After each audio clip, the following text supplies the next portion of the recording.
자, 시청자 여러분, 인사는 생략하고 3부 계속 들어갑니다. 장르마다 1분씩 쉬기 때문에 자르면 제목은 제가 소제목을 그날 막 알아서 명제를 정합니다. 그냥 예쁘게만 봐주세요. 그리고 저는 도인치고 명분을 굉장히 중요하게 생각해요. 이 명분이 시청자 여러분 순리입니다. 순리는 저절로라는 뜻이에요. 저절로라는 건 일정 기간 기다릴 수 있는 기다림을 얘기해요. 그래서 기다림, 그 다음에 따뜻함, 이런 것들이 전부 다 순리라고 표현해도 무방하거든. 그래서 기다릴 줄 모르는 순리는 반드시 일그러지고 그냥 얼그러집니다. 얽히거나 설키고 엉키거나. 그래서 기다림을 통해서 실하게 맺는 열매는 반드시 귀결점이 따뜻함이라는 거. 순리는 차갑고 냉소적인 걸 위배하고 밀어내고 따뜻하고 부드러운 걸로 감싸 안습니다. 그래서 차가움과 냉소 요런 거를 뿌리로 하는 것은 사람들을 욕망으로 억압으로 상처 주고 지배하는 지배자들의 군집들이에요. 그들의 이성은 차갑습니다. 그들의 하트는 늘 냉소적이에요. 그래서 하는 말마다 더럽고 누추합니다. 조용히 하라! 이런 거. 대중들을 억압하고 상처 줍니다. 기만하고 농락하고 희롱합니다. 차갑고 냉소적이고 아주 누추해요. 이런 속성들은 빠른 속도로 엉킵니다. 그 엉킴은 모든 것들을 혼돈과 혼란 속으로 집어넣어 버립니다. 그래서 지배자들은 미래의 가치가 없습니다. 오로지 내 것, 나의 것에 올인합니다. 지밖에 몰라요. 모든 것을 자기 것으로 귀속시킵니다. 그래서 내 것, 그러니까 내 새끼, 내 남편, 내 집, 내 차, 내 회사가 되는 거예요. 우리의 것 다 함께는 개나 주라 그래요. 이분들한테. 절대로 통용되지 않는 단어입니다. 우리, 함께, 투게더 이런 거. 이분들은 오로지 차가운 이성으로 자기 것만 챙기는데 급급해요. 그래서 아주머니가 머리가 엄청 많다 그랬죠. 네. 그런데 이걸 줄임말이 아줌마거든. 아줌마. 이걸 줄임말이 아줌마예요. 이 아줌마라는 말은 전 세계 어디에도 없는 단어입니다. 우리 한국 땅에서만 쓰는 유일한 용어예요. 그래서 이 아줌마는 능소능대하고 전지전능한 제3의 성입니다. 그래서 이분들은 못하는 것이 없어요. 오죽하면 김정은이가 이 아줌마들이 말아주는 폭탄주가 무서워서 내려오지를 못해요. 저녁마다. 그리고 이 아줌마들이 CIA, KGB보다 훨씬 뛰어난 정보력을 지녔습니다. 이분들이 강남에, 서초점에, 부산에 소문 내려오는데 SNS 있잖아요. 트위터, 웹. 10초도 안 돼서 전국구로 공유해버립니다. 네트워크로. 그래서 이 아줌마들의 파괴력은 엄청나요. 제3의 성인데, 제3의 성은 1인칭은 나거든, 2인칭은 너거든, 3인칭이 가시예요. 그런데 이 3인칭이 가시, 아줌마들이 가세 물이라고. 그래서 신들이 기다리지도 못하고 홍익처럼 대의로 조화롭게 살지도 못하니까 외로움을 확 쑤셔 넣어버린 거예요. 인간은 사유의 공간 안에 외로움. 그래서 사고의 힘으로 지적인 힘을 배가시키기를 바래요. 그래서 여러분들이 서울을 가본 사람이 있죠.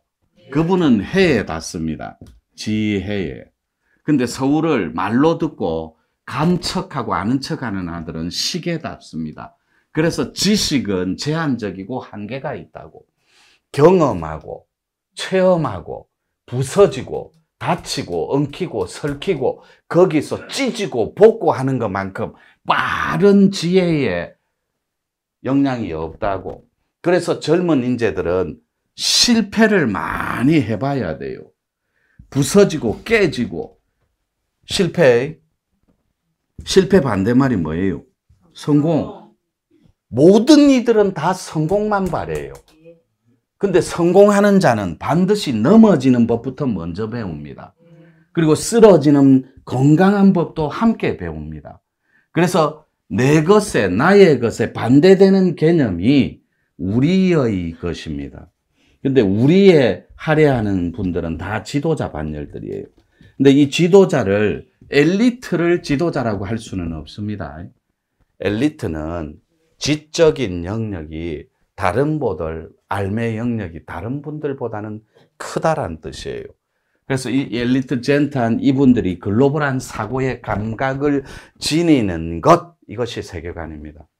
그래서 여러분들이 물리적인 힘으로는 지식을 축적하는데 항상 엄청난 시간이 필요해요. 그래서 이런 걸 여러분들한테 기능면으로 빌려주는 거예요. 여러분들이 브레인을 터치만 할 수 있다면 여러분이 잠자고 있는 잠재적인 그 신의 영역이 완벽하게 부활을 합니다. 터치하는 방법은 눈동자의 혀를, 새까만 동공을 빨리 풀어버리는 수밖에 없어요. 동공의 눈동자 혈이 탁 풀어지면, 이런 얘기는 젊은 인재들한테 못하는데, 영적인 감각을. 실제로 저희들한테 이름만 되면 알만한 모 영화제에 주연을 받았던 친구가 내 클라이언트거든. 공부도 끝내놔드리고. 그런 애들이 식음을 전폐하다가 왔어요. 밥을 못 먹는 거예요. 막 완벽하게 거부하면서. 그걸 뭐라고 그래요? 무슨 식곤증이라고 하는 거식증? 그게 거부하는 거죠. 예. 그런데 이 블랙 앤 화이트 이틀째 딱 됐는데 연예인들은 몰두가 뛰어납니다. 직업관이. 그는 영국 배우 성우겸 영화 배우도 하니까 그분은 내가 만난 분 중에 가장 아름다운 여인이에요. 직접 눈으로 본 여인 중에 가장 퍼펙트하다 할 정도로 예쁜 여인이에요. 그래서 그분은 오해의 소지가 있으면 안 돼. 내가 만난 연예인이 딱 그분 한 분이거든. 다른 분을 만나면 내 마음은 어떻게 바뀔지 몰라. 이때까지 연예인이라고 그분 한 분 딱 봤는데 예쁘더라고. 저래서 연예인 하는구나. 그때 내가 좀 살도 빠지고 굉장히 혼돈스러울 때였거든. 그래서 그렇게 비쳤는지도 몰라요. 근데 진짜 아름다운 여인이에요. 이름만 되면 알만한 분이 또 신랑이고. 예, 그분을 만났는데 이거 이틀째 딱 되니까 돌아가신 할머니가 한시방향에 딱 앉아 계신 거예요. 할매라니까 아이고 이거사 이러더랍니다. 저는 들은 얘기니. 그런데 3일째 딱 아침 됐는데 몰입몰두가 뛰어나다 했잖아요. 이분들은 상을 초고속으로 끊습니다. 이분들이 요거 해갖고 여러분이 아티스트라 생각하고 스님이라 생각하고 수녀라 생각하세요. 거기에 몰두해갖고 이 프로그램에 젖어버립니다. 그래 몰입을 해갖고 들어가 버립니다. 그래갖고 그 역할을 수행해버립니다. 그래 상이 끊어져 버려요. 이 눈동자가 3일째 풀어지는데 눈을 뜨고 있는데 이거는 팁이에요. 집에 우울증 환자들 있는 집이 있죠. 그건 출입문을 등졌을 때 정수기가 120%지 눈에 다 보입니다. 출입문을 등지고 있을 때 정수기가 집에 다 보인다고. 그 다음에 벌크통 있는 거 있죠. 생수통. 그건 최악의 경우입니다. 최악의 경우. 풍수에서. 눈을 딱 뜨고 출입문을 등졌는데 벌크통이 보이면 그건 최악이에요. 그리고 눈이 아니라 출입문을 등지고 문을 딱 열었는데 표구가 유리 형태로 딱 비치는 거 있죠. 그것도 최악이에요. 우리가 빅데이터를 믿을 수는 없지만 그걸 농축해서 집약해서 삶의 지혜로 푸는 것을 풍수학이라고 하거든.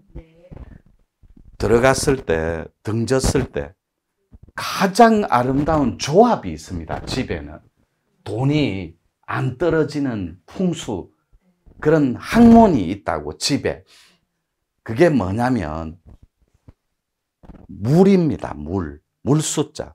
그래서 세상에 존재하는 모든 독이 있는 물을 방궁수라고 합니다. 이거는 나라의 아젠다가 있어야 되거든. 내가 프레지던트하고 독대를 즐겨하고 하는 이유가 그런 거예요. 저는 G2로 가는 길목에 반드시 G2로 가는 데는 미국하고 한국이 어깨를 나란히 하기 위해서는 남북한의 통일은 필수라고 여겨요. 내 몸을 형성하는 호르몬 중에 기능상 더럽고 누추하고 나쁘고 아프고 탁하고 병들고 하는 피가 물이라고. 몸에 물이 뭐죠? 피 아닙니까? 피. 근데 이 피가 어혈로 떡져 있든지 사혈로 죽어 있든지, 어혈이 떡져 있으면 우뭇가사리 있죠. 콩국에 넣는 거, 허연 거. 우뭇가사리나 황토, 진흙벌처럼 떡져 있는 거예요. 사혈은 그냥 시커먼 거고. 그럼 이 방궁수에 반하는 물이 있습니다. 방궁수에, 이 수가 돈이거든. 수관이라고 합니다. 원래는 수간방서라고 해요. 이 방서는 신선들의 빛의 계략 뭐 이런 뜻이에요. 그래서 방궁수에 반하는 거의 금생수입니다. 예. 근데 금생수입니다. 네. 이 생수는 제가 이렇게 이거를 완벽하게 없애버렸어요. 그래서 여러분들이 문을 열었을 때 정수기가 보이는 집은 돈 붙은 집이 있으면 저한테 데리고 와봐요. 돈이 말라버립니다. 정수기는 등졌을 때 안 보여야 돼요. 그거는 엔지니어 불러갖고 코디들한테 말만 하면 바꿔주잖아요. 여러분은 고집이 있어 절대로 안 바꿉니다. 못 먹고 못 사는데 익숙해져 있거든. 기질이. 그래서 방궁수는 내 몸을 아프게 하고 내 돈을 말리는, 인류에 있어서는 안 되는 더럽고 누추하고 탁한 물입니다. 일종의 피 같은 거예요. 이걸 뭐 기독교에서는 내 피림이다 뭐 요렇게 해도 됩니다. 그리고 금생수라는 말은 천부경에서 풀이하면 육생수가 됩니다. 그럼 육생수는 육각수라고 정리해 주시면 돼요. 6개 결정체 눈 모양. 그러면 이 육생수가 육을 떼버립니다. 반도 떼버리고. 그러면 궁수하고 생수가 싸움을 합니다. 집안에서. 근데 이 생수는 말 그대로 생수예요. 이제 이런 생수로 쇼부치는 시대 지났습니다. 죄송해요, 시청자 여러분. 여기서 말하는 쇼부는 일종의 인문학적인 언어예요. 이런 거. 그런 거 있잖아요. 나가리 이런 거. 이런 말이 다 언어예요. 나가리 이런 거. 뭐 그런 거 있잖아요. 후루꾸, 시마이. 또 건달이었으니까. 별성자를 써서 성수로 해야 됩니다. 그래서 여러분들이 저한테 이런 거 몇 마디만 듣고 가면 집안에 돈 마를 일이 없습니다. 왜요?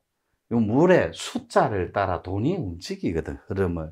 근데 이거 하나를 몰라가 오만 대 다 쫓아다니면서 내 돈 좀 붙여주이소, 내 팔자 좀 고쳐주이소 하고 있는 거예요.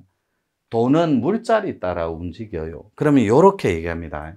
최첨단 과학을 걷는 사이언스, 지금 이 시대 때 제4차 산업이 방대하게 펼쳐지는 AI로 빅데이터, 슈퍼클라우드, 이런 세상에 어떻게 해서 방궁수하고 성수가 돈을 붙여줄 수 있단 말인가? 동계올림픽 했던 데가 어디예요? 우리나라에. 평창. 거기에 싸이하고 21의 시에라하고 그 다음에 네덜란드의 EDM계의 슈퍼스타 천재 아티스트 마틴 게릭스가 그 마지막 피날레를 장식하거든. EDM계의 DJ입니다. 세계 DJ의 EDM계의 성지는 단연코 네덜란드니까. 그래서 베네룩이라고 하거든. 베네룩. 요렇게. 벨기에, 네덜란드, 룩셈부르크는 옛날에 한 땅덩어리였어요. 한 덩어리.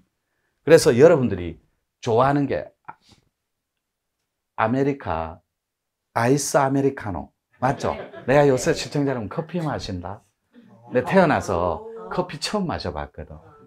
내가 그거 처음 먹고 휴게소에서 그만한테 왜 이걸 진짜 주노 이랬다니까. 이야, 맛있더라고. 내 삼겹살 처음 볼 때보다 더 맛있더라고. 일로 빠지면 안 되는데. 커피라고 하죠. 인류사에서 커피가 등극하는 시기가 재밌습니다. 처음에 커피라고 안 합니다. 위장약으로 나옵니다. 위장약으로. 따뜻한 성질이에요. 커피가. 커피를 안 합니다. 파카 거꾸로 카파라고 합니다. 파카가 덮이다, 따뜻하다 이거잖아요. 파카. 솜 파카. 덮이다, 입히다, 따뜻하다 이걸 거꾸로 카파라고 합니다. 커피가 아니었어요.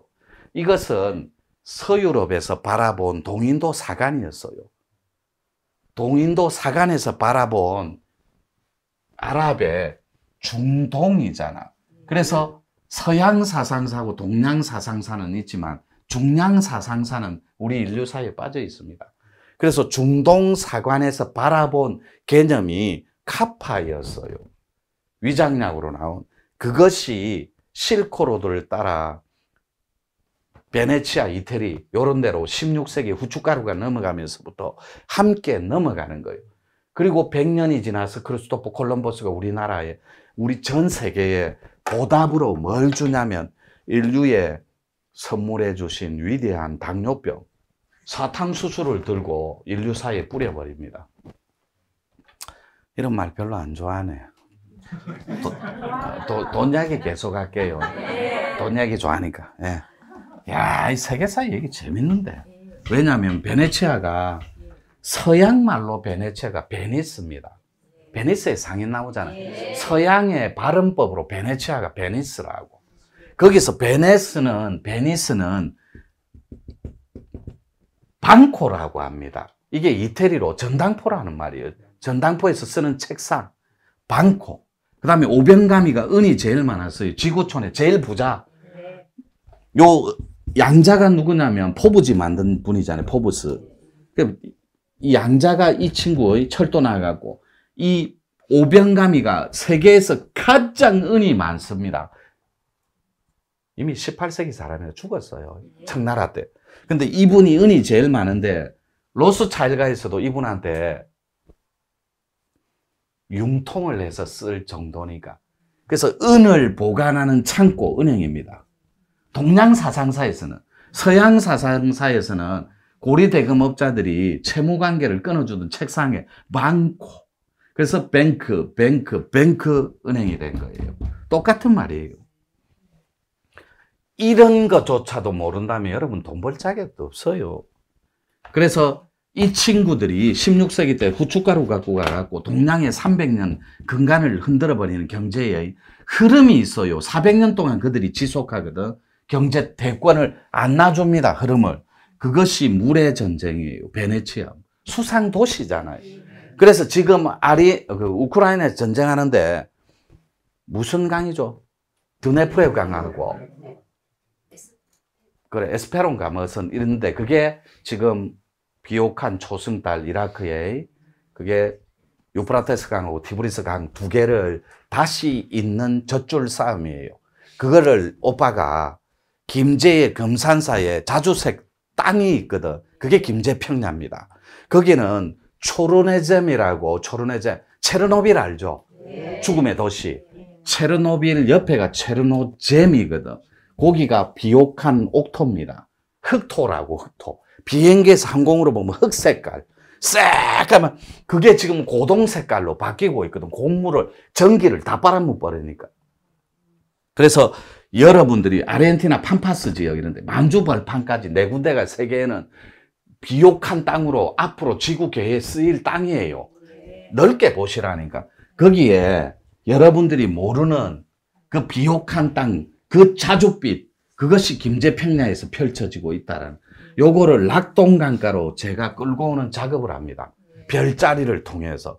그런 건 재미가 없어요, 여러분들이. 그래서 돈줄을 베네치아의 수상도시였던 그거를 지금 우크라이나 전쟁의 디네프르강, 그 디네프르강은 뭐냐면 에마뉴엘 칸트가 합리주의의 대가리들, 칸트하고 데카르트하고 서양 사상사의 아버지거든, 합리주의. 에마뉴엘 칸트가 디네프르강에 앉아서 사색하던 자리가 그 강입니다. 예. 그리고 아까 그 에바 페론 얘기했죠. 그 에바 페론을 평생 사랑했던 게 체 게바라입니다. 옆집 누나였거든. 그래 형제 쿠바의 대가리들이 카스트로 그 형제들이 에바 페론한테 프로포즈 몇 번이나 하거든. 그런 세계사 얘기는 다음에 해드릴게요. 네. 23부위가 15분씩 하고 잘라야 되는데 제가 연결을 못해서 요까지 하고 또 1분 쉴게요.